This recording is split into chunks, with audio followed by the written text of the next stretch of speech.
Naalala niyo pa ba? Mga unang araw natin sa eskwela.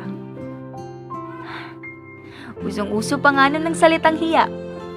Walang kibuan at walang pakiramdaman dahil tayo'y nagkakahiyaan.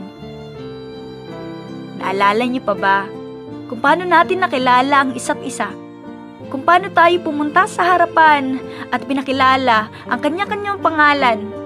Medyo may kaba man tayong nararamdaman, pero sulit naman dahil nalaman natin ang kanya-kanyang pangalan.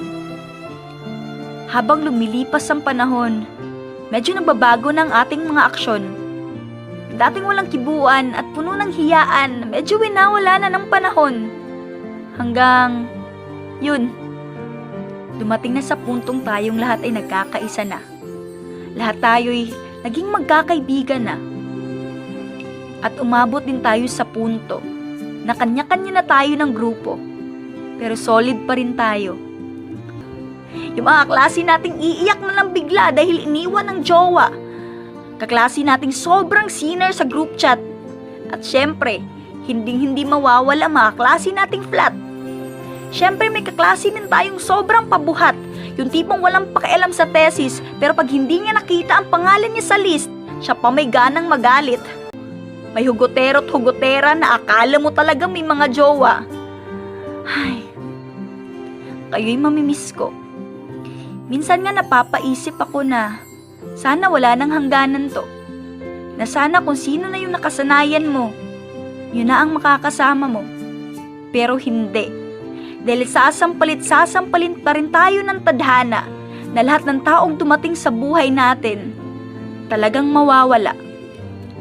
Sa mga alaala na lang natin maibabalik ang mga panahon na nagdaan. Sa mga larawan na lang natin makikita ang ngiti ng bawat isa. Sa bawat tawanan ay may kalungkutan. Sa bawat hirap ay may tagumpay na makakamtan. At sa kabila ng masasayang nangyari ay may pagsasamaang hindi makukuble. Sa dinami-daming pagsubok na sa atin ay dumaan, sana itatak niyo pa rin sa inyong mga isipan ang mga aral na ating natutunan at hindi yung kaburak-bulan. Ako'y medyo nasasaktan dahil sa susunod na taon hindi ko na kayo masisilayan dahil tayo'y lilipat na ng kanyang-kanyang eskwelahan.